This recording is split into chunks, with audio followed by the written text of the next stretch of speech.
In a world where most people watch movies and then forget about them, these brave heroes join forces to watch them again and then talk about them. Join them in their epic journey as they go back in time, a decade and beyond, to revisit and break down films from a vast array of genres.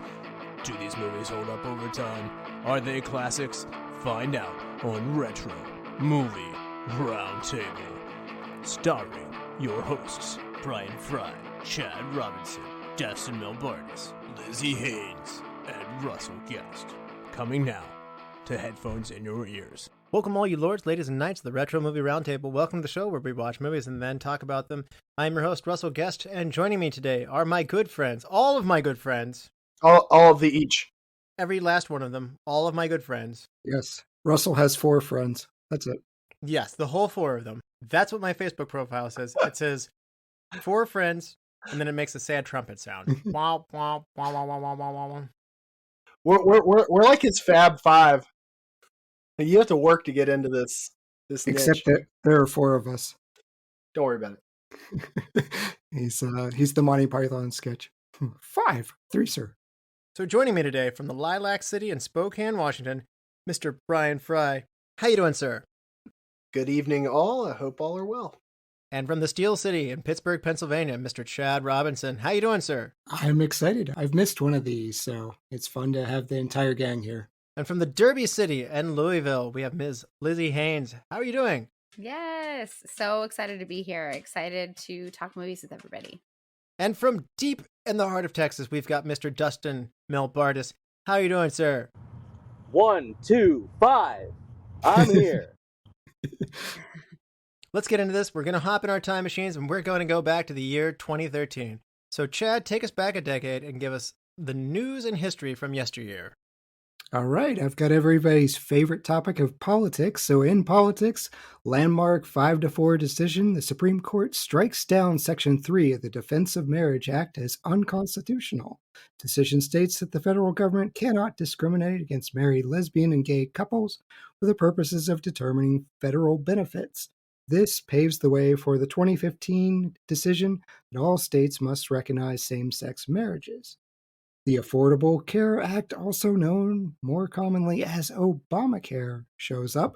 Despite a rocky start, Congress stumbles into the first federal government shutdown since the mid-1990s. We'd be stupid to let that happen again, right? Right. Whistleblower Ed Snowden leaks hundreds of thousands of documents to reporters from the NSA. Sadly, we have 3 people who were killed and hundreds injured after multiple bombs exploded during the Boston Marathon. Kind of funny, the city of Detroit files for bankruptcy, becoming the largest city in the U.S. history to do so. And we have the trial of George Zimmerman for the killing of an unarmed Trayvon Martin. This takes place. Zimmerman is found not guilty of second-degree murder after jurors deliberated for more than 16 hours. Wow, that felt great. Thanks for that wonderful news, Chad. Thank you for giving me that. It's like 2013 sucked. Right. Yeah. Hey, Chad, we're going to start the show. Can you ruin it for us with with terrorism acts and unarmed shootings? And I feel like we talked about this last year and probably the year before that too. Let's put some positivity into our recaps. There's got to be something good that happened in 2013. There is something good that happened, and I'm going to turn to Lizzy for the real important news, for the good stuff that happened. Lizzy, hit us with the pop culture from 2013. So much happened in 2013. For anybody who cares, I got married in 2013. Hey. Great year for us, right? Also, selfie, which is still a word. I mean, everybody still talks about it. We've got that great, who was the DJ that did it? That did, let me take a selfie, that then came around later. And then we don't have TikTok yet, but Instagram is gaining popularity. And I got to say, out of like Vine and all of those other apps, Instagram stayed, which I'm personally pleased with. We've got Beyonce. She headlined the Super Bowl that year and made everybody's dreams come true, including yours truly when she reunited Destiny's Child on stage. I'll never forget when they popped up. Then we've got shows. So Breaking Bad, Game of Thrones, RuPaul's Drag Race, Orange is the New Black, all huge shows to come on that year. Justin Timberlake I guess in quotations, finally reunited with NSYNC at the MTV Music Awards, because in all honesty, he's been teasing that. He's still teasing that to this day. It was for like 3 seconds, and all NSYNC fans were just mad. Right? My husband and I still laugh about when JC was like, baby, baby, baby on stage, and just didn't want to get off. Now, Miley Cyrus and Robin Thicke did their infamous twerking on stage to 2 songs that we'll talk about in a little bit, but that was the twerk that rocked the world, broke the internet. Yeah, I don't have much to say other than that my jaw was on the floor just like everybody else's. And we've got J.J. Abrams. Disney announced that he would be directing the new upcoming Star Wars movies, which I think we are all really excited about, having more Star Wars. We did have some unfortunate celebrity deaths. We had Paul Walker, James Gandolfini, Peter O'Toole, James Avery. Hopefully that was all. But let's move into music. Let's liven it up with some good beats. We're going to start with a downer because we've got Robin Thicke. You came out with Blurred Lines, and nobody's happy about that. And if you are, then maybe look inward. Hey. That's right. Hey. But we did have some really amazing songs that year. Some Bruno Mars, Locked Out of Heaven, and When I Was Your Man. Miley Cyrus with the twerk heard around the world with Wrecking Ball and We Can't Stop. We had Lords Royals, which I know is Chad's favorite song. Yeah. Russell would torment me. He's like, how about this? I said, this is not better. Technically, Tennis Courts was the song that Chad said to the hardest. Yes, I'm done. Yeah. She can't sing. And then eventually the song that would not exit everybody's heads was Anna Kendrick's Cups from Pitch Perfect. That was cool for about 5 minutes. And then, it was just, wow. She did end up apologizing for it. She did, right? It was just so bad. And then in rock, we've got Imagine Dragons breaks through with Radioactive, and Mumford & Sons, I Will Wait, Stubborn Love, Of Monsters and Men, Little Talks, Monster Sounds, Fall Out Boy, personal favorite of mine, My Songs, What You Did in the Dark, Cage the Elephant, Come a Little Closer.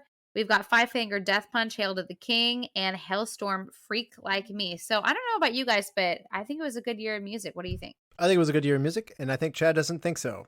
I am so angry with this list until the very end. Minus that 12 weeks of Robin Thicke being number 1. Hailstorm's awesome, so that's great. But I was miserable. I hate the folk rock, so I was having a bad time between Mumford & Sons. I am not a Lumineers fan. Yeah, Lord being popular, I couldn't escape. But you know who enjoyed all of that stuff? Brian. Yes. Brian, you're also a sports guy. Why don't you help us out here and give us a recap of the world of sports from 2013? I do indeed. Yeah, I didn't have nearly as much trouble with that year as Chad did. I'm happy for you. Yeah, Andy Murray became the first male British-born tennis player to win Wimbledon since Fred Perry in 1936. Lance Armstrong made the dishonor roll when he got caught for doping, just like everybody else. Baltimore Ravens won the Super Bowl over San Francisco 49ers. Miami Heat won the NBA Finals over the Spurs. Boston Red Sox won the World Series over the Cards. And the Chicago Blackhawks won the Stanley Cup over the Boston Bruins. Before we go into our top for 2013 picks, we wanted to give a little context on the movies that were big in 2013. Lizzie, take it. Yes. So this was a hodgepodge for movies. I don't know if you all agree or not, but looking at this list, there's a little something for everybody. We've got coming in at number 1, The Hunger Games Catching Fire. That was number 1 that year. Iron Man 3, Frozen, Despicable Me 2, Man of Steel, which I don't know about you guys, but kind of was a gigantic disappointment. But, that's for another podcast. He's pretty. Gravity, Monsters University, The Hobbit, The Desolation of Smaug, Fast and Furious 6, Oz, The Great and Powerful, and then leading up to top 20, we've got Star Trek Into the Darkness, Thor, The Dark World, World War Z, one of my husband's favorites, The Croods, The Heat, We Are the Millers, American Hustle, The Great Gatsby, The Conjuring, and finally coming in at number 20 for that year was Identity Thief. Lots of good movies. And like I said, there's a little something in there for everybody. But let's talk about what actually won the awards, not just what brought in the cash. The Oscars in 2014 which announced the winners of the movies that were largely released in 2013. Here are the Best Picture nominee movies that came out that year: The Wolf on Wall Street, Philomena, Nebraska, Gravity, Dallas Buyers Club, Captain Phillips, American Hustle, and the winner of the pack that year was 12 Years a Slave. By the way, real quick, I've seen 8 of 9 of these movies. How many did each of you see? Lizzie? I saw them all, actually. Looking Nice. at that, which is incredibly rare for me. I normally do not see the entire Oscars lineup, but this was somewhat decent, I gotta say. Most of the time of movies that I haven't heard of, and so it was kind of cool. And Frye, what about you? How many did you see? I saw 4 of them. Chad, how many of these Best Picture nominees did you see? I feel like the count. One. Very on brand for you? Yes. Was it Gravity? It was not. Oh! It was. Chad, you need to see Gravity. You should. Probably, sure. Dustin, how many movies did you see from the 2013 Best Picture class? I was going back through this year and I said, whoa, I've seen like half of these. That's huge for me. I'm normally closer to Chad's, like, yeah, I saw one of these, but I saw several. This was odd for me. Yeah, I have to admit, I talk a lot of smack on the Academy, mainly because it's a bunch of stuff that I don't want to watch. Okay, well, as far as the Oscars go, the Best Director went to Alfonso Cuarón for Gravity. Best Actor goes to Matthew McConaughey for Dallas Buyers Club. Best Actress goes to Cate Blanchett for Blue Jasmine. Best Supporting Actor goes to Jared Leto for Dallas Buyers Club. I wrote in my notes to pause for Brian's dismay. Brian still does not like Jared Leto. Yes, still. I'm right behind him there. Well, you can boo him again because he won the Golden Globe for Best Actor. Why? It was very, very weird. This man. When we were young, 30 Seconds to Mars, his band played, and he was as strange as you could imagine. Best Supporting Actress goes to Lupita Nyong'o for 12 Years a Slave. All of these were also the Golden Globe winners, except for the Golden Globe winner for Best Supporting Actress went to Jennifer Lawrence for American Hustle. Best Original Screenplay goes to her. Best Adapted Screenplay goes to 12 Years a Slave. Best Animated Feature goes to Frozen. Best Cinematography, Score, Mixing, Sound Editing, Film Editing, Visual Effects, Makeup and Hair, Costume Design, and Gravity takes home Best Cinematography, Best Score, Best Sound Mixing, Best Sound Editing, Best Film Editing, Best Visual Effects. Dallas Buyers Club gets the Best Makeup and Hair. Best Costume Design goes to The Great Gatsby, and the Best Production Design goes to The Great Gatsby, and the Best Song goes to Let It Go from Frozen. At the Golden Globes, Best Musical or Comedy goes to American Hustle. Best Musical or Comedy Actor goes to Leonardo DiCaprio for Wolf on Wall Street. Best Musical or Comedy Actress goes to Amy Adams for American Hustle, if you call those comedies. So in summary, the Oscar count here is 7 for Gravity out of 10 nominations. 12 Years a Slave gets 9 nominations. It only wins 3, but it does take home the big one for Best Picture. Dallas Buyers Club wins 3 out of 6 nominations. The Great Gatsby has 2 Oscars, and I don't know that it needs 2. And Frozen wins 2 as well. So how does everybody feel about that? Frozen's a good movie. I've got kids. I've sat through it 1,000 times. I'm tired of it, just like everybody else is. But it was a legitimately solid, good Disney movie. I forgot Gravity got that much hardware, by the way. Dude, Gravity was awesome. That was a great movie. Yeah. I think Frozen's overrated. Like I get it, but it's very clear Elsa was meant to be the villain, and we just changed it because the song was awesome. Like it's very obvious. How does Sarah feel about you not liking Frozen? It's not that I don't like it; it's just overrated. It's fine. I even enjoyed Frozen 2. Oh, Frozen 2 is one of those movies where I can say it. Better. Yeah, I can say it out loud. I enjoyed Frozen 2. Lizzie, did you watch the Frozen short where she gets sick for Aunt Anna's birthday? They're like tons, like dozens of like little Olafs.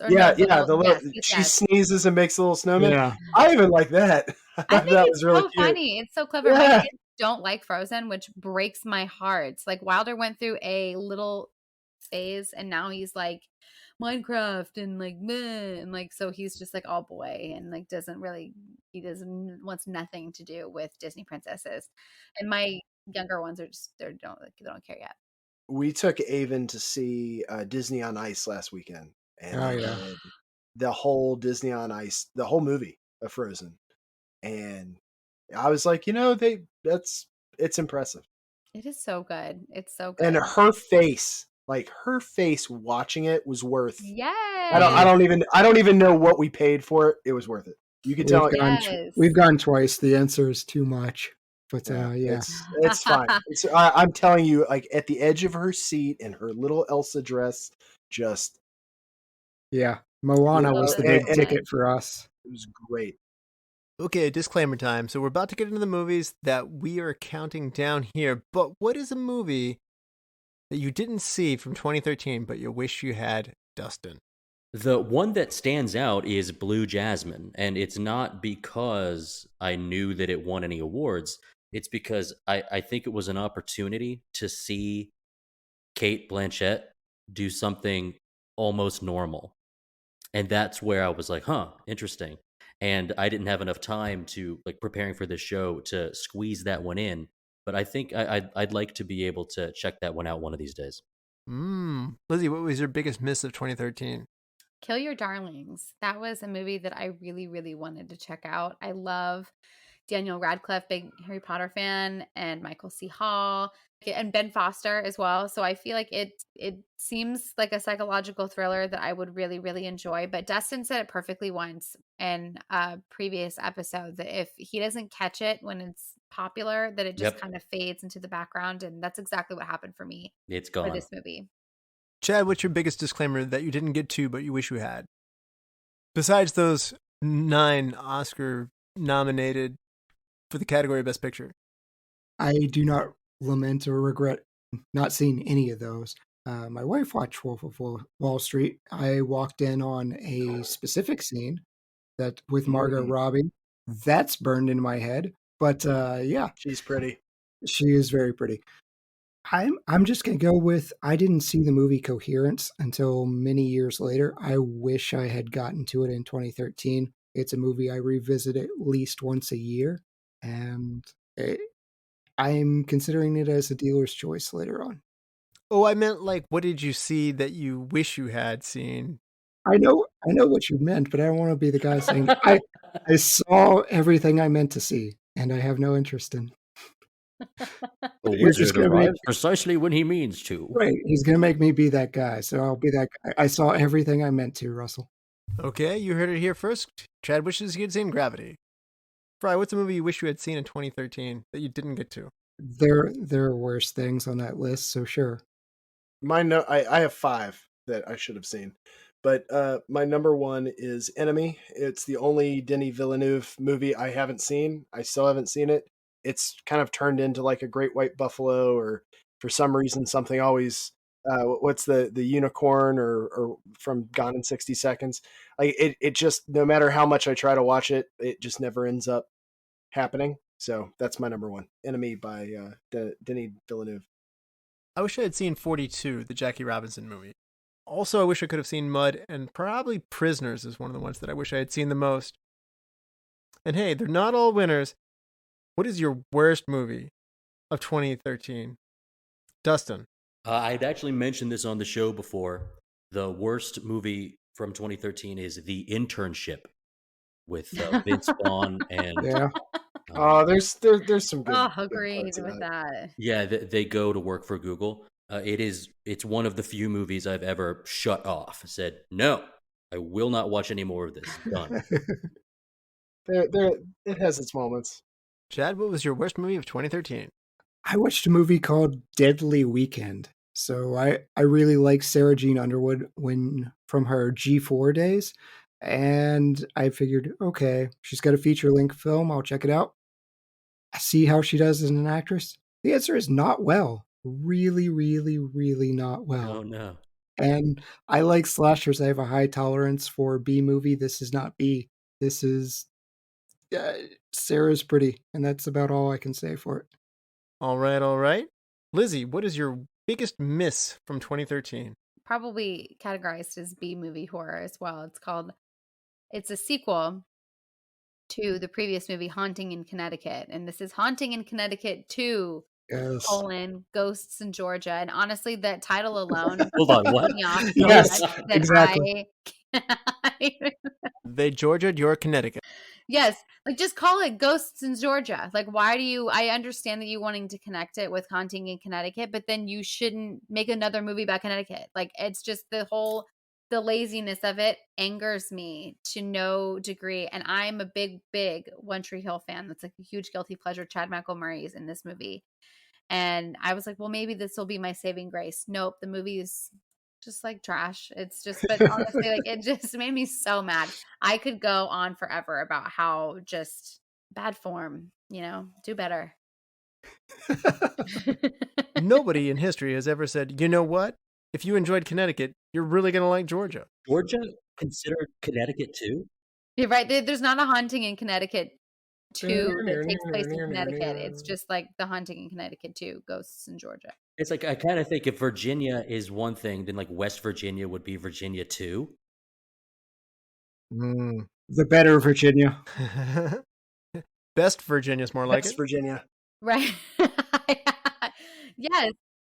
Or like maybe like a Southern story mixed with another Southern story. Best Like there's just Virginia, like yeah. zero time, and there's never any mention, by the way, of anything whatsoever that ever happened in the Haunting Connecticut. It's just so confusing to my brain. And it didn't need to be a cinematic universe, yeah. No, it's Yeah. Brian, what is your worst movie from 2013? There are probably 5 or 6 movies that could contend given my mood, but right now I really want to trash After Earth. Oh, yes. That movie was so bad. James Smith. Oh, it was so bad. It deserves it. But yeah, there's more, but yeah. I watched it, but I can think of worse. We should have banned Will Smith from Hollywood for that and saved ourselves. There wouldn't have been a smack if we had done Chris Rock would anything be with like, After thank Earth. goodness. I watched it as well, but I don't think I can book it as the worst. And hey, in a year in which there was The Lone Ranger, It's on the list. it's hard to do worse than that. But for me, it's Hansel and Gretel Witch Hunters. Oh, how dare you! oh my god, It's the worst thing. It's just awful. I hated it. How dare you! It is also on the list. That's stupid fun. Like, yeah, I agree. Stupid fun is the perfect way to describe that movie. That is my wheelhouse. I had 6 on my list. It was Hansel and Gretel, Odd Thomas, R.I.P.D. Oh yes, Lone Ranger, After Earth, and Good Day to Die Hard. Like I said, it depends on when you're talking to me. Any of those would be fine for my worst of the year. All right, so now we're ready to do the main event. The top 10 movies from 10 years ago. We're going to go around. If you have it on your list higher, then just shout out, wait for it, and we'll get to it when we get to the highest person who counted it on their countdown. So, Dustin, can you give us the honor of starting us off here? Which movie is your number 10 movie from 2013? I'd be happy to start us off. Number 10 from 2013 is Now You See Me. I had it at 10. You had it at 10. And Chad, did you have it in because you felt like it deserved on the list, but definitely last on your list? Like, yes, it needed to be included, but it definitely wasn't beating anything else. All I'll really say about it is I do like magic in movies. I like magic in real life. I like magic across the board. And there's something to be said about, like, we've got Woody Harrelson, we've got Jesse Eisenberg, we've got many people that all Michael Caine, right? Isla Fisher. Mark Ruffalo. You kind of want to dislike them a bit, but the team works. So there's something about, like, it's almost like I wasn't rooting for them, but I've watched it like 2 or 3 times. I enjoy it. It's number 1 on my honorable mention list, so it's literally in my 11th place. So I'm with you guys. I think there's a Franco in there. Mine too. Yeah. Dave It's Franco, Franco's Franco's little brother. Chad, you had this one at 10, right? Yeah, great date night movie. Fond memories watching it with my wife. It's funny. I'm with Dustin. Magic in all forms, even when it's gathered, is it's good stuff for me. So I like it in cinematic universe. I saw this one as well. I enjoyed it. I can't say that I enjoyed it as much as you all did, but I won't fault you for including it on your list, though. Isla Fisher. Yeah, that alone usually makes Russell's list. Like, she's done some terrible ones, and your tolerance is higher. I do like her.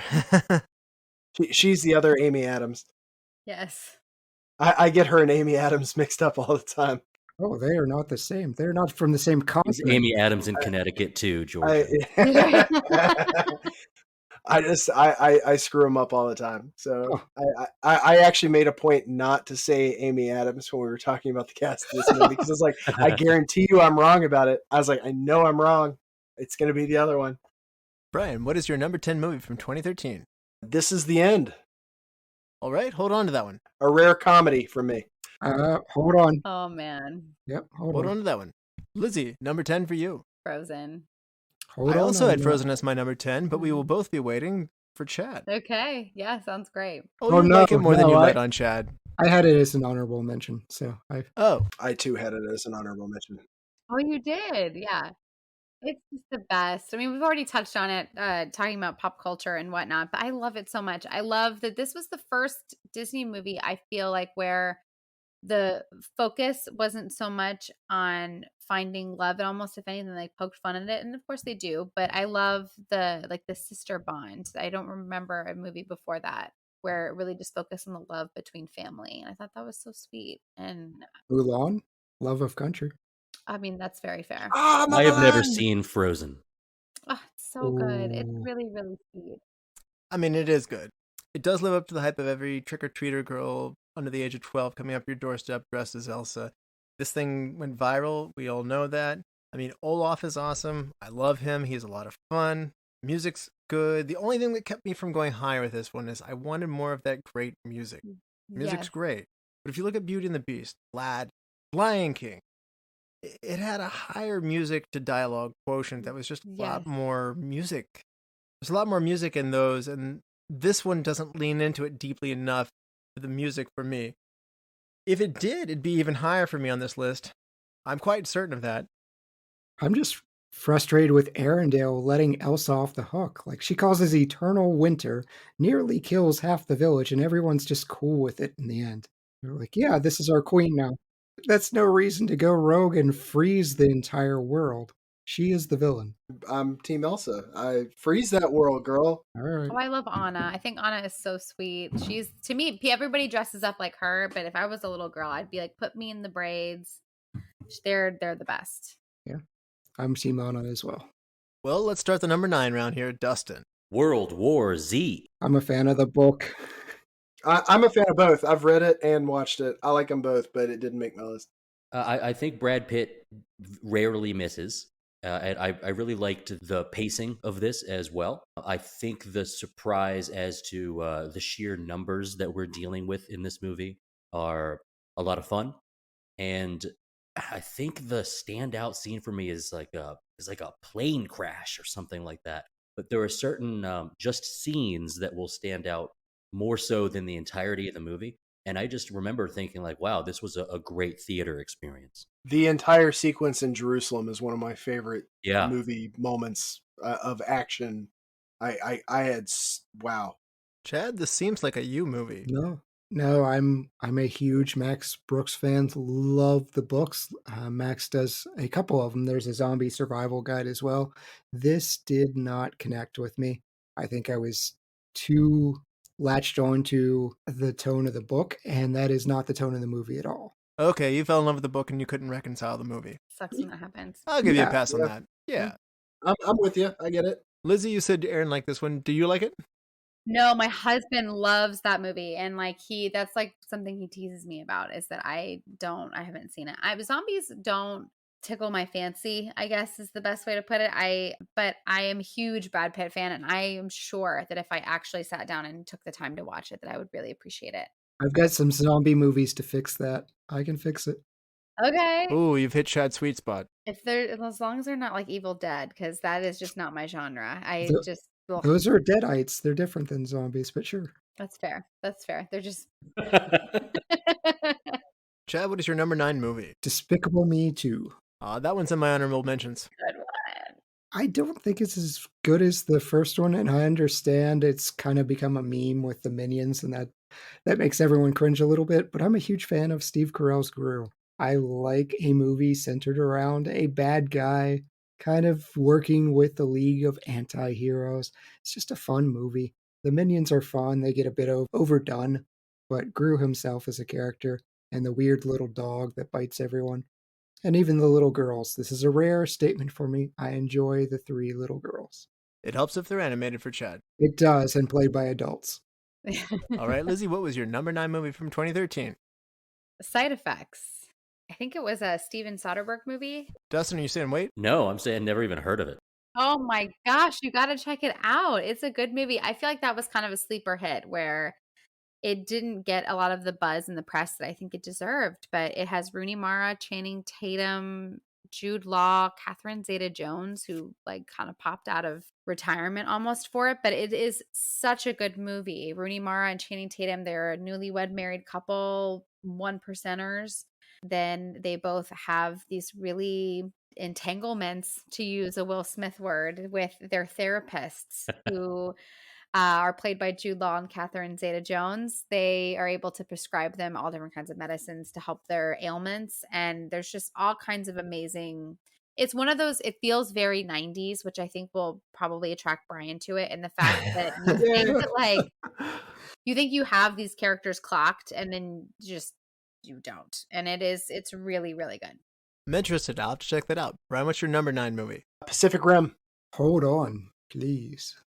My number 9 movie is The Book Thief. Does anyone have this one? Never heard of it. Read the book. And I can always count on you for having read the book, Fry. But as far as the movie goes, it's very good too. It's a World War II movie. It's about a young girl who loses her brother, and her mother cannot care for her. She doesn't have a father, so she's taken in by foster parents, played by Jeffrey Rush and Emily Watson. Watson's like a really stern mom, but Jeffrey Rush's character is so warm. An amazing performance by him. Very different from his Barbossa portrayal in Pirates of the Caribbean. This is a very different Jeffrey Rush. But anyway, the main character can't read, so Jeffrey Rush's character teaches his adopted daughter how to read, love of books. She lands a job for a mayor, like a wealthy mayor in town, and he's a Nazi figure in the party as well. And so they end up taking in a man as they do this, and she steals books to read from there. And again, they're harboring a Jewish man in town, and the Jewish man loves reading as well. So the bond that she has between her father, her adopted father, and this, plus the bond that she has with this young man, it's a really touching movie. It's a powerful movie. I think I like stories about people during war more than I like movies about the battles of the war itself. And it's just a very emotional, hopeful, inspiring movie. Plus, it's got a John Williams score to go with it. I would really recommend this movie. Just about it. It's a good one. And I'm sure the book's good too. You know, I do a lot of, sci-fi, fantasy, crime noir, mystery, that sort of thing. When people come into the store and they ask me, what's a young adult book that I absolutely have to read, The Book Thief is probably in my top 3 that I would point them toward. The book is amazing. Mark Zuzak is an excellent writer. And, if you've seen the movie and you liked it, I highly recommend reading the book. All right, we're off to the number 8 round now. Dustin, kick us off. My number 8 is The Hobbit, Desolation of Smaug. And I wondered if I would be the only person with this on the list. You are. It's in my honorable mentions, though. Stephen Colbert's in it, so that's something. Rewatched the 2012 movie last year for the show, and I was reminded these are a world I love. This is a theme I love, high fantasy, whether you're a Tolkien guy or not, that none of the stuff has to make that much sense, or it's gratuitous in its own way. I think there's a line out there, like it insists upon itself. Like there's so much of it though. And Yes. and once you get into that feel, I could listen to a record of songs from the 70s about this world. And so if I get something bright, shiny, and new that's revisiting this, I'm into it. And I probably said as I walked out of the theater, it was okay. But when I get a chance to revisit, I'm like, this is pretty great. It's very fun. It's the best of the new Hobbit trilogy. To me, at least it's my favorite anyway. As a Tolkien fan, like, I'm not going to poo-poo on this movie. It's not bad by any means, but it kind of became one of those things like, I'll watch it if it's on. I rarely reach for it. Really, the whole Hobbit trilogy is something I'm like, yeah, I'll watch it if it's convenient. I don't know. It just, the Hobbit movies really didn't wow me the way that the Lord of the Rings trilogy did. That's fair. I agree with that. And that it's true, and it's both fair and unfair. because of how good the first Peter Jackson trilogy Sure. was, you almost can't compare it back. I want to say there's like 3 or 4 things that take me out of it. It's the CGI Legolas Mhm. or his presence at all. It's Toriel. yeah, it just there's some I didn't even really mind her Evangeline Lilly being in it. It's just there's just a couple things that I'm like, eh. I got no hate. Please let it be known that I've got no disrespect for it. It's just, it wasn't something I'm like holding up as a flag of this is a statement. Chad, what is your number 8 movie? Carrie. A good one. Oh yeah, the remake of Carrie with Chloe Grace Moretz. Yeah. Funny story, I saw this one, and this is one I was thinking I needed to rewatch for my 2013 movies to cram. And in about 20 to 30 minutes into it, I said, I've seen this one before. I watched it again anyway, but I had totally forgotten I had seen it, and I needed to rewatch it.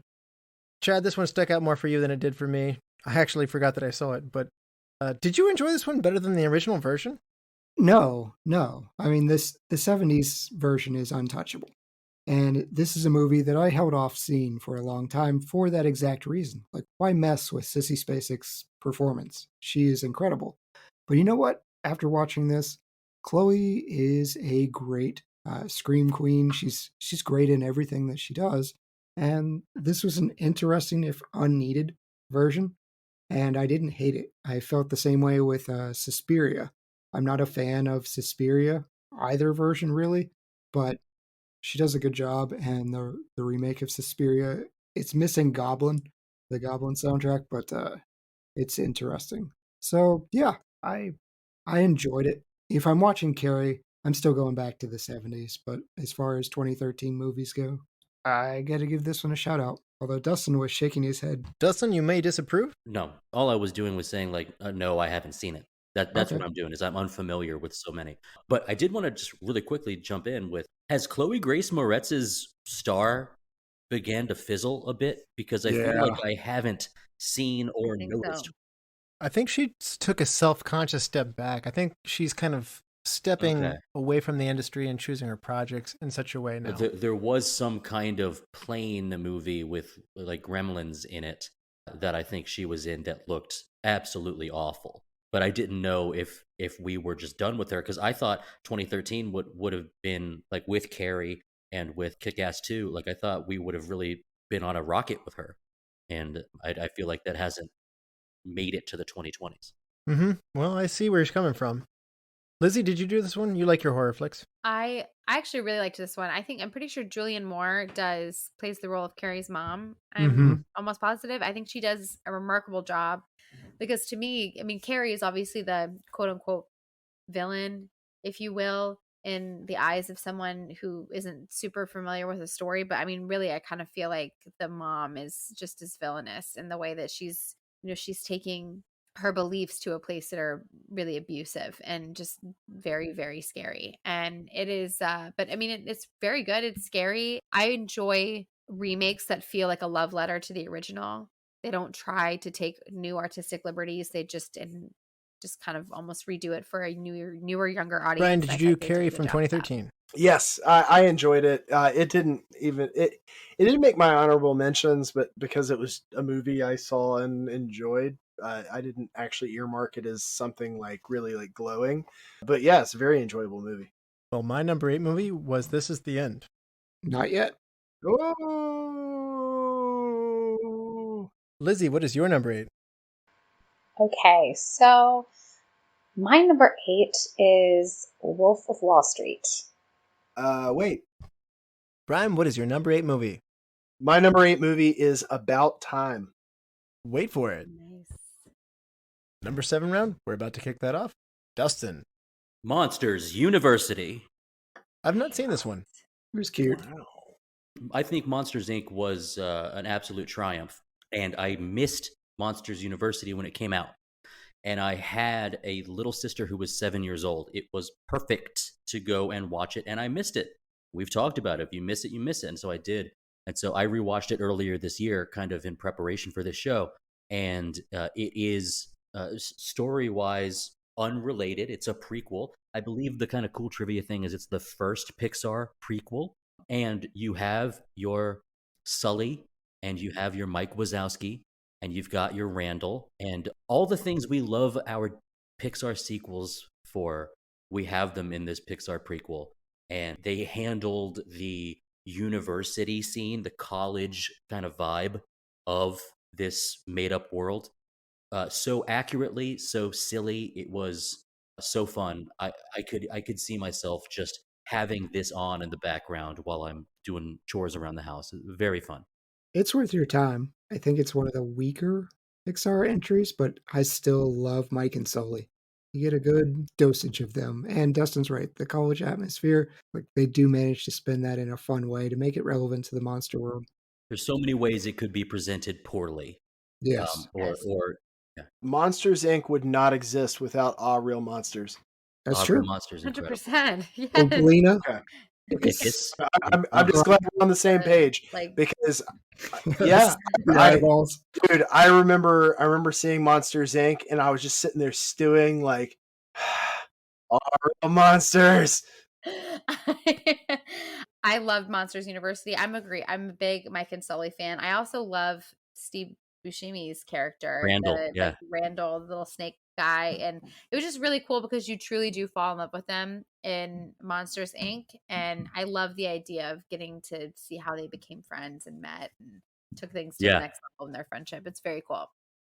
Chad, it's your turn. Number 7. This is where I have This Is the End. I had this one before, and I have this number 8. But why don't you tell us about this one first, Chad? I had it my number 10. I'm a big Jay Baruchel fan, so that was why I saw this movie. But honestly, the cameos make it. And Yeah, 100%. Michael Cera on cocaine is fantastic. I'm not a Michael Cera fan. You want a sippy sip? The possession of Jonah Hill when he's yelling, "The power of Christ compels you."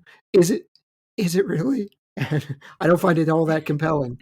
Is the Channing Tatum? Yes. Hey guys. It's all just. I love a horror movie and I love a horror comedy, and this is just all. It's such a good time. When I was in the theaters, I about died, and I'm saying that in complete earnest, when the Backstreet Boys came on. Like, Yes. like I literally almost cried because they're all doing the like everybody dance when they get into heaven, and it was unbelievable. But really quickly pulling to Michael Cera, I read in the IMDb trivia once that they approached Michael Cera about being in that movie, and he said his only contingency was that he got to wear his own windbreaker in the movie. So like that like silly 90s like ridiculous jacket that he's wearing is like his own jacket. He just like really wanted to wear. And, I love that. Yeah. That movie is really funny. Bryan, you had this one at your number 10? I randomly quote this movie a lot. Like I've lost my cell phone. Everybody turn out your pockets. It's like, oh, it's in my pocket. That's really embarrassing. Michael Cera does do a lot in this movie for me, even though he's not in a large chunk of it. Franco's funny. Seth Rogen's funny. Situational humor in this. It's really dark. So it's just my kind of thing. You're not going to hear me very often talk up comedies. I really enjoyed this one. I also really enjoyed this one. I love the self-awareness of the Hollywood as an industry that they're poking fun at. I love that they're playing themselves. I think that's a very fun idea. Not a lot of movies have done that. It's not the first movie that did it, but they did it well. And they did it this very exaggerated version of themselves. It was like a dislikable version of themselves. And the only thing that keeps this from going up higher for me, though, is that I don't think that they quite wrapped everything up perfectly in the end. I don't want to give any spoilers away, but it's an incredibly unique movie. There's nothing quite like it as far as the spoof. It's a spoof of the end of the world, post-apocalyptic sort of thing that's very trendy at the time. It's very meta, very creative. I loved it. I could do more things like this. I talked about like how Ryan Reynolds should have made Clue again, and we could do another murder mystery with these kinds of funny people. I would like to do other world-end situations or captive audience situations with just funny people playing themselves or exaggerated versions of themselves. Give me more of that. This is very funny, and we've come to love these actors and stuff like that. play these dislikable versions of themselves. It's a self-deprecating kind of poking fun at their image. It's very funny to see. All right, Lizzie, number 7. I put We Are the Millers for this one. You wait. Okay, I will wait. Honorable mention for me. Bryan, number 7. Snowpiercer. Oh, that's right. That was this year, wasn't it? Yeah. That should have landed on my missed movies because I was very interested in this. That's true. This movie is a fantastic science fiction dystopian.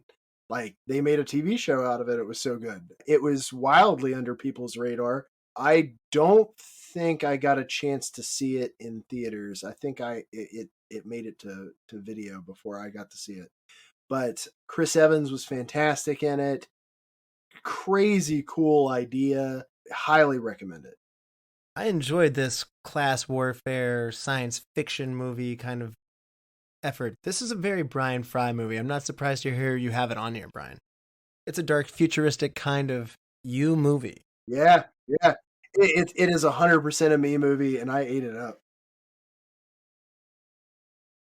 Lizzie, did you see this one? I've never seen it. That's okay. Chad, have you seen this one? No, it is on my later on. You asked movies I want to see. It was on that list. Got it. All right. My number 7 to finish the round off is Captain Phillips. I did not know that I wanted to see this movie, but it turns out I did want to see this movie. I just didn't really know what kind of movie I was getting in for. I knew it had Somali pirates in it. I knew it was nominated for Best Picture and Tom Hanks was in it. I'll be honest with you, the preview, I didn't get it. But boy, this movie was exciting. It's thrilling. It's one of those movies where once the plot kicks in, you feel like this is real tension. This is even something very realistic about it in its presentation. Even its finishing. There's this scene where he's in shock and he's very shaken. There's something very real and dramatic about this that just a simple action movie doesn't have. It is exciting, but it's also... Most action movies just live in big explosion worlds where we're all having fun. There's a big, fun time that we're doing. This is a serious movie, and it's a real tragedy of a main character. It's a real story. This is a very different kind of pirate. This is not the happy-go-lucky, smelly Jack Sparrow pirate who's out of rum. This is a scary kind of real-world situation, and they captured it so well here. It's very good. My son asked me the other day, my 7-year-old, if pirates were real, and I was like, they are. One of these days we'll watch Captain Phillips when you're ready for it. They're a whole lot less fun. Yeah. Right? Yes. Yeah. Anybody else see Captain Phillips? All right. Then we'll start the number 6 round. Dustin is going back to his movies derived from plays on the stage with August Osage County. August Osage County is starring Meryl Streep, Julia Roberts. We've got Chris Cooper in there. We've got Benedict Cumberbatch in there. We've got Dermot Mulroney in there. We've got Ewan McGregor in there. All of this happens in one house out in the Dust Bowl. Meryl Streep playing kind of the matriarch of the family after, and just to set the scene, after the patriarch of the family disappears. So everyone has to come back to this house. And the dialogue, the tension, the idea of family that doesn't live together anymore, being forced into one house, one of those things that stands out incredibly in a stage show. I think 2 years ago is when I had introduced Carnage to you guys. When it comes down to intimate, tough people being forced to interact with one another, we were very lucky to get all of like this mismatch of great actors really showing their chops. It is not a fun movie. There are some things that will like really astound you about the performances or about this situation that you're taken aback, some hard curveballs. But it really is something that when you're done watching, you almost felt like you were in a theater watching. This is a new brand for you, Dustin. Every year you're coming in with from the theatrical stage play performance that no one's ever heard of. And I'm intrigued once again. I looked down the top 200 of the box office and it wasn't on it. Yeah. So I occasionally, I look for things. I look for kung fu. I look for certain types of genre to see, like, was there something that I would have been really excited about 10 years ago? And this wasn't something that I was excited about 10 years ago. It's something that I became excited about after doing the show with all you guys. Like, oh, this is something I like. And now that I know its background, I was able to appreciate it a lot. It's funny, like, I was not a Meryl Streep guy. Just like I wasn't a Julia Roberts guy, but I sure am now. It's a good movie. Oh, you've seen this one, Lizzie? I have. Yeah, I have. My husband and I watched it together. It's kind of like one of those. I might be getting this phrase wrong, but like a slice of life movie. Slice of life. I knew it. Yeah, I know, right? My dad says that all the time. So but it does feel like that in the sense where you're just, there's not any kind of big explosions or anything. But you really are just watching these families' lives unfold. Like you're just a fly on the wall, and it's very cool. I also think it's worth noting that this is the location of the new movie Killers of the Flower Moon, out now. Nice. Oh wow. The new Scorsese? Scorsese DiCaprio movie. I recently finished reading the book just to get it done before the movie, and it's pretty brutal. All right. Chad, what's your number 6? My number 6 is Coherence. I have not heard of Coherence. Tell me more. All right, so this is a wild movie because there was no real script. Nicholas Brendan, which was a whole lot more exciting in 2013 before he did a bunch of terrible things. He's Xander from Buffy the Vampire Slayer. He's in it. Emily Baldoni. And the whole premise is a group of friends are meeting together. They're having a dinner party. And then there is an astronomical anomaly, and they start having distorted reality events. And so it becomes almost like an Inception type movie of what's real, what's not, who's real, who's in what house, and there's a lot of mystery around it. It is just, Ooh, I'm so game for this. I like what you're selling me now. it's a short film, so it's Dustin's wheelhouse. It's 89 minutes long. Ooh, a tight 90. But it is wild. That feels gross, even though I agree with you. I don't know why, but yeah, That's on you, brother. check this out. I've really thought about it. It was final 2 on my dealer's choice this year. I went with House of the Devil, but it may come up again. Ooh, it may come up again. What a tease. But I do like what you're selling. Lizzie, what was your number 6? Number 6, I have a feeling I'm going to be holding it, but Wolf of Wall Street. Wait. Brian, what is your number 6 movie? The second Denis Villeneuve movie of the year, Prisoners. Nice. This was on my most wanted to see list from 2013. This is probably the next movie I would have watched in preparing for the show. So, Brian, tell me what I missed. It sounds good. This is an absolutely fantastic psychological thriller. I don't want to get too much into it because it's a movie that very much relies on its mystique. The end of it is just... I basically worship at this guy's catalog, so that's why Enemy is become what it is for me. And basically Jake Gyllenhaal spent his entire 2013, or well, whenever they recorded the films, 2012 maybe, with Denny, because they're both stars in the respective films. Lizzie, you've done this one as well? It was in my honorable mention. I really, really liked this movie, and I completely agree that like it's hard to go into detail, but I will say that the character dynamics between Hugh Jackman and Jake Gyllenhaal are dynamite. Like it is really, really good, and there are some scenes that are hard to watch, but you really, really like at the end of the movie, your mind is blown. Like it's really, really good. Man, I really wish I'd seen this instead of Hansel and Gretel Witch Hunters. I mean, what was I doing? I should have seen this movie. I would put this film in the same ballpark as Black Swan. I would too. Actually, I think that's a great comparison. Like it's a very just visceral. Yeah, it's such a good movie. All right, my number 6 movie is Gravity. Wait, no one loves you like I love you. All right, top 5. Here we go. Kicking it off with Dustin. American Hustle. Nice. And wait, Still waiting. All right, Chad. Number 5. We Are the Millers. Yes. All right, I have this one at my number 5 as well. So we line up perfectly. But you mentioned it first in the number 5 round, so why don't you take the floor, Chad? I mean, Jason Sudeikis is really funny, but for me, the star of the show is Will Poulter. I still quote wait, you guys are getting paid? Yeah, yes.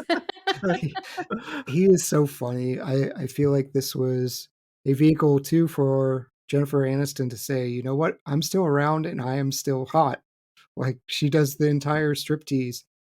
She was in her 40s when she's doing it, and she's just saying, yep, still got it. Good for her, too. Yep, she does. I love the quote where he sits down to get his hair cut so that he can you go on with the whole con that is the movie, and the hairdresser's like, okay, so what are we doing today? He's like, I need something that says I wake up every day at 6 a.m., go to my BS job and suck up to my boss so that I can keep my kids all doped up on Dora the Explorer, and I can keep my wife and like drowning in self-help novels until I finally have the courage to just blow my brains out. And the strangers listening to him next to him, he's like, it's this haircut. It's so funny. You know what? This is an honorable mention for me, and I gotta say, every time that it's on or I see clips from it, I'm like, gosh, that movie seems so good.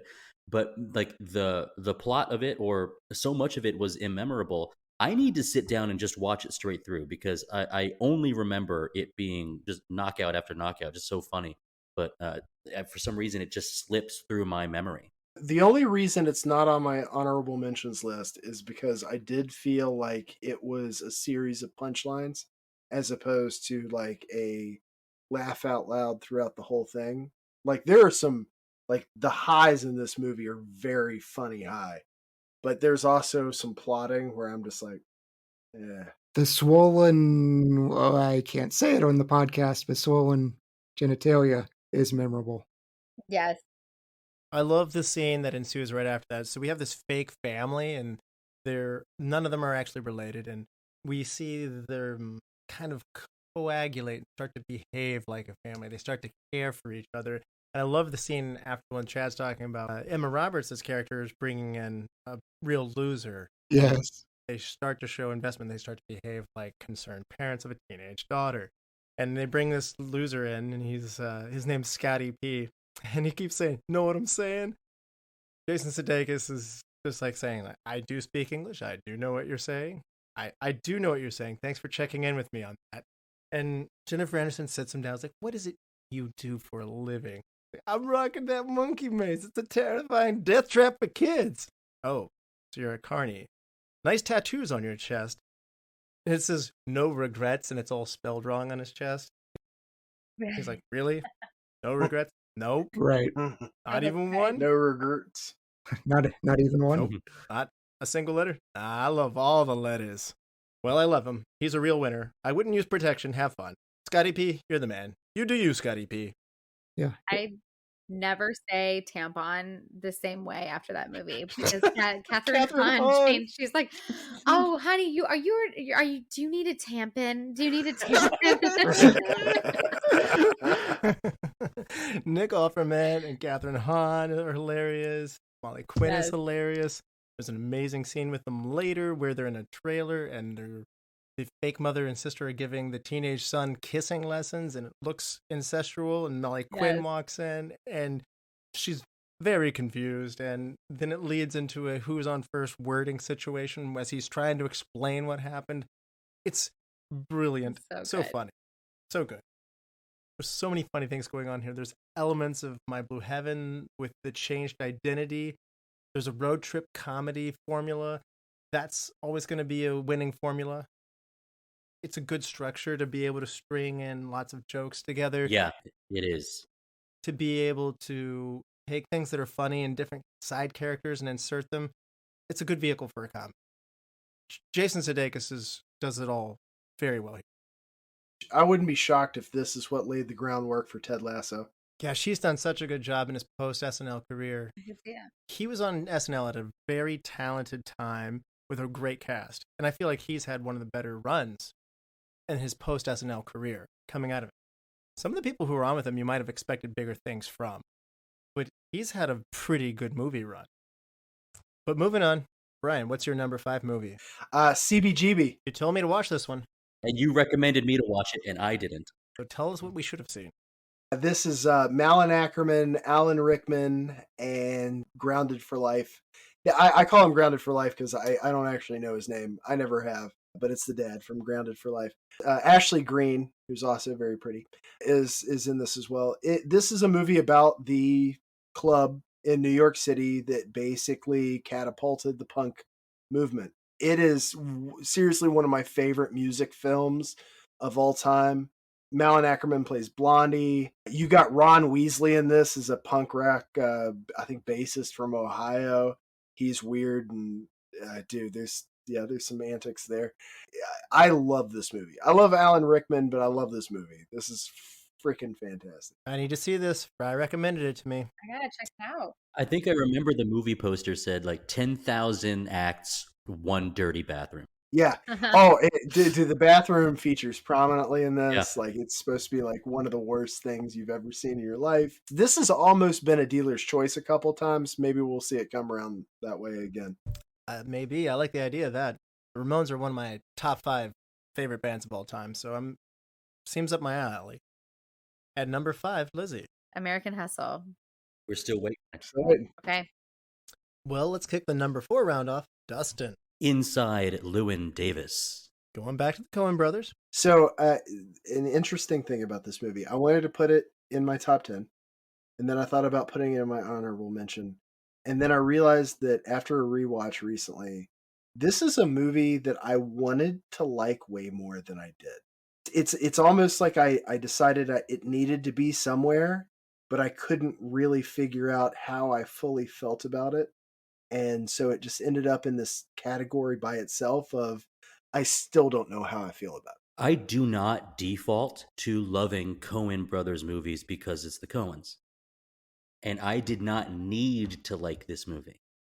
I needed to watch this movie. And then I got to like it. We get a good focus on music in this movie. We get incredible songs, and they are shot as they're singing well. We do get this new identity of mine while I'm on the show. We get a lot of bleakness. We get the hard part of being a folk singer trying to make it in 1961. It's not real hard on you to watch. It's just hard enough. And then the little Coen Brothers comedy stuff that's in there is really enough to bring you up. For instance, the movie poster is a gorgeous Oscar Isaac in a scarf holding a cat. And this movie is not about a cat, but with the cat's inclusion into the movie, you can see why, that's why they picked it. So there's a bunch of fun stuff in it in a movie that generally isn't fun, and that's something that sometimes is a Coen Brothers thing. So I did end up liking it. I'm the same way with Wes Anderson, by the way. I have to see it, but I don't have to like it. Some of them do stand out, and some of them are like, maybe next time. Yeah, nobody gets it right all the time. Chad, what about you? What's your number 4 movie? Curse of Chucky. Nice. This was a good return to form for the franchise, in fairness. Yeah, it's a major return because we had, I think, Seed of Chucky, probably the worst franchise entry. Whatever year that was the worst movie of that year. Yeah, I mean, it starts with sperm swimming across the title screen. It is exactly, it gets worse from there. This one, we bring in Fiona Dourif, Brad Dourif's daughter, and she is fantastic as Nika. And she gets to go on to Cult of Chucky. She's even in the TV show as well, a little bit, but this is just a return to form.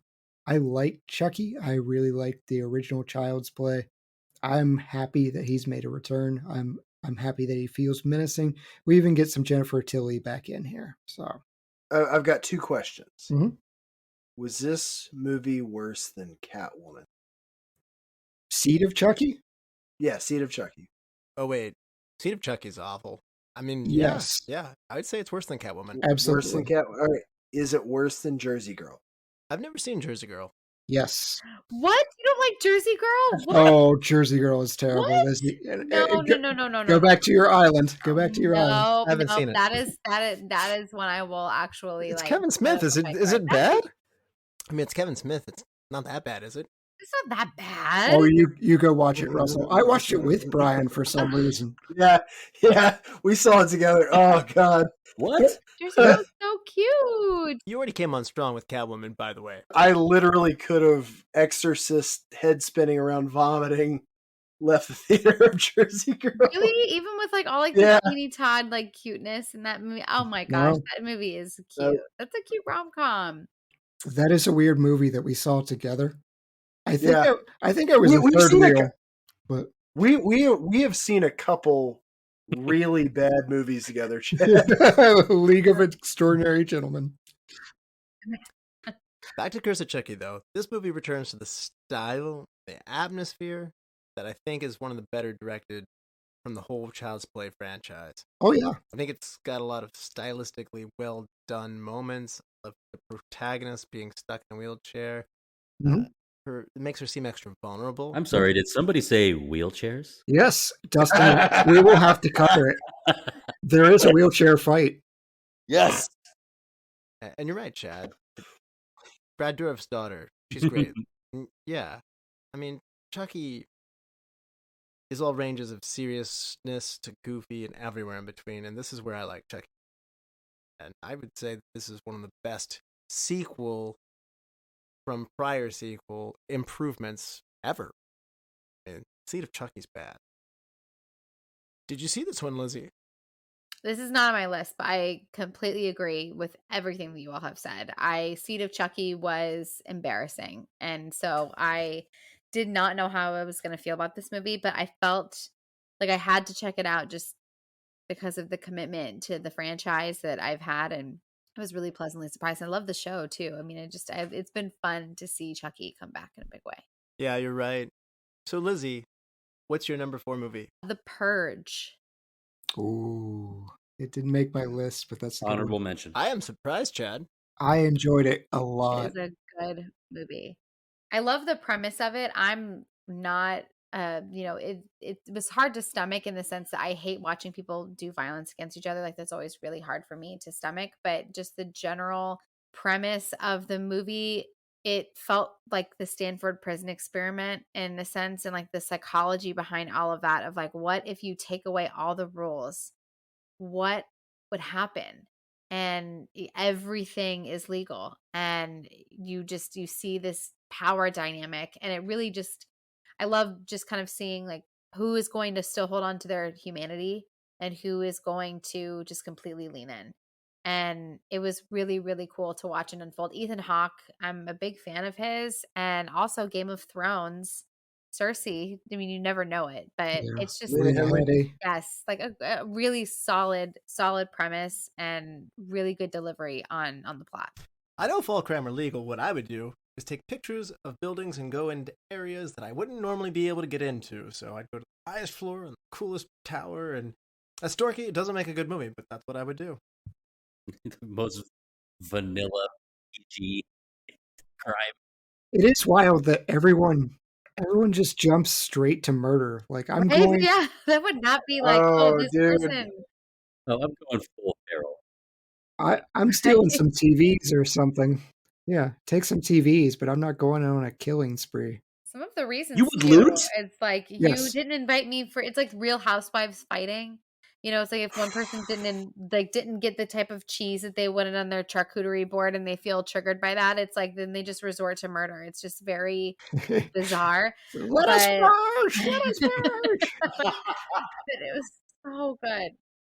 I bet Brian just goes into other competing bookstores and rearranges all the books. Ha! This is in comedy, and this is in cookbooks, and this is Turns in them the wrong nonfiction. way. This is an incredibly dangerous movie for me. Yes. Jess and I watched this, and I like once the premise was fleshed out, she kind of looked at me and she was like, "I would be incredibly worried Mm. if Yep. and she's right. You want to talk about going straight to murder? I've worked in retail for 12 years. Mm. Yeah. I 100% understand going straight to murder. Oh my god! I was watching this movie like, Yeah, go big or go home. Brian's got his kill list. He's like, I would kill this guy. oh my gosh! Right. You're like Steve Buscemi from Yes. Billy Madison. I was like, have the list. He's putting on his lipstick. please can I? Please can I? Two things. Billy Madison has been referenced so many times this year, which Yes. I love. No, I literally got to the point where it's like we talk about like verbal tics in movies and lines you use a lot. Jess and I will be out doing something, and we'll see something, and I'll go, Purge! Anytime I'm like, I would kill that person. For curfew during COVID, when they were trying to do that, some moron decided, and the government didn't catch it. The first guy was brilliant. He gave them that klaxon from The Purge. It's that alarm for going inside, and that's what they set off for curfew. And I'm like, Yeah. oh, that doesn't mean what you think it That's means. excellent. Like, Purge! Here we that guy's my go. hero, Yeah. but the people that didn't catch it, hilarious. The Purge makes me think of one of my mottos, which is it's too late for you to become a billionaire, but it's not too late to see what they taste like. Oh my goodness. Yes. Really dark. Brian, what is your number 4 movie? My number 4 movie is Wolf of Wall Street. This is actually a good year for the Academy because there were really standout films. I really enjoyed Wolf of Wall Street. It had several actors playing outside their normal wheelhouse, which I really appreciate. Overall, I mean, obviously it's not a positive movie, but man, I really did enjoy it from a pure acting perspective. I love this movie. I find this movie, it's debauchery in total. And so, I mean, I think being able to watch it through that lens and have that sense of like, I'm going into this recognizing that these are, it's almost like a what not to do kind of movie to watch. But on the same accord, it's like you're watching these beautiful people and watching their lives unfold and all this glitz and glamour, but also seeing that underneath all of that is just like these people are like the biggest messes ever. And I love I mean, Margot Robbie is just like, you can't take your eyes off of her. She's just so captivating. And but I actually think this movie, what I like about it most of all is I think it's funny. Yeah, Like I think it's really funny. honestly, it could be a comedy. This could easily It's be very considered. funny. It is a very funny movie. The Golden Globe said it was. I'm not sure I agree. We were just in Vegas. My husband and I were, and as we're walking, we see this massive Steve Madden store, and I couldn't help myself. I look right over at Aaron and go, Steve Madden. Like there's always quotable things in here, and like I couldn't necessarily say it in this podcast of all of it, but he's giving his speech at the very end to all of his employees, and he just immediately changes his mind. He's like, I'm not leaving. I'm not leaving. And it's just there's so many teeny little parts about this movie that make it so funny. I saw this one, but I did not enjoy it as much as either of you guys did. I don't enjoy the guy ascending only then to tear him down kind of thing. Like Scorsese did this with Goodfellas. It seems to go over a lot better for most people than it does for me. I don't know. I don't want to run this one down too much. People really seem to like it. Dustin, how about you? This is one of those that I have intentionally missed when movies are frequently like pointed to, like, oh, did you see this? The more I hear it, the less I want to see it. So unless I'm in on it right away, it's not always, but this one in particular. And then the subject matter being of vast material wealth makes me sick. So I don't generally like that setting. I understand it may be great. He gets his, just so you know. Yeah, seeing them get their comeuppance is fun. I'm not sure this one is for Dustin. It's certainly a long movie. It's pretty long. It's not a tight 90. Good luck. Gosh. There was a period of time in the 2000s where I was like laughing at DiCaprio's lack of an Oscar. This is the point, like right around 2013 was the point where I'm like, y'all are nuts. Nice. Like the fact that this guy hasn't won an Oscar yet, like shame on you. Because he was doing Daniel Day-Lewis stuff for 15 years and not getting an Oscar for it. He had to fight a bear and get mauled to do it, but he got one. He got his, Brian. Yeah, but he realistically he should have like 6. Brian, it reminds me of like LeBron James. Is that, but it's just sort of like, we understand he's the best, but we can't give him the MVP every year. But it's without Leo winning early. It was without that. It was just no championship. He was card loading it. Yeah. And that's where it's like, oh man, Yeah. it's just so much evidence in your face. You have to give them props. Like at first it was funny, and then it got sad. Like it got sad and Like when slightly Malone went to the Lakers. outrageous. Yes. And yeah. So anyway, really hats off to DiCaprio. He's excellent. He's excellent in everything, but he's excellent in this. And I actually got to a point where I was like, I'd like to see this guy in passion projects that he likes. Like, I'm not saying that he didn't like any movies, and McConaughey was quite memorable in this one as well. He was. All right, my number 4 movie is The Heat with Sandra Bullock and Melissa McCarthy. Ugh. Don't groan, Oh. Chad. what Chad said. Well, I hate that this movie makes you sad, Brian and Chad, but this movie is a blast. It is a powerhouse of Melissa McCarthy doing her thing in a buddy cop movie. It's just too much fun. My wife rented this and we watched it together, and she apologized to me the second the credits hit. Oh And wow. she didn't even, we didn't even have to have a discussion. It was just credits, look at me, I'm sorry. And that was the appropriate reaction. Boo. I appreciate that people like Melissa McCarthy. I'm not one of them. She is the antithesis of, like, you get the actors who you're like, I don't care what the movie is, I'm going to see it because so and so's in it. She's the opposite of that. She's like, oh, Melissa McCarthy's in it. Okay, I'll pass. I'm the opposite. Can't do if she's in it, I want to see it. I think this is a great time. Dustin, what is your number 3?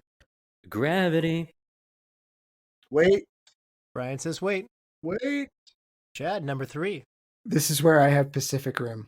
Wait on that. I love it. Oh, I love that you have it higher. Yes, I do too. Dustin. Yes, Dustin.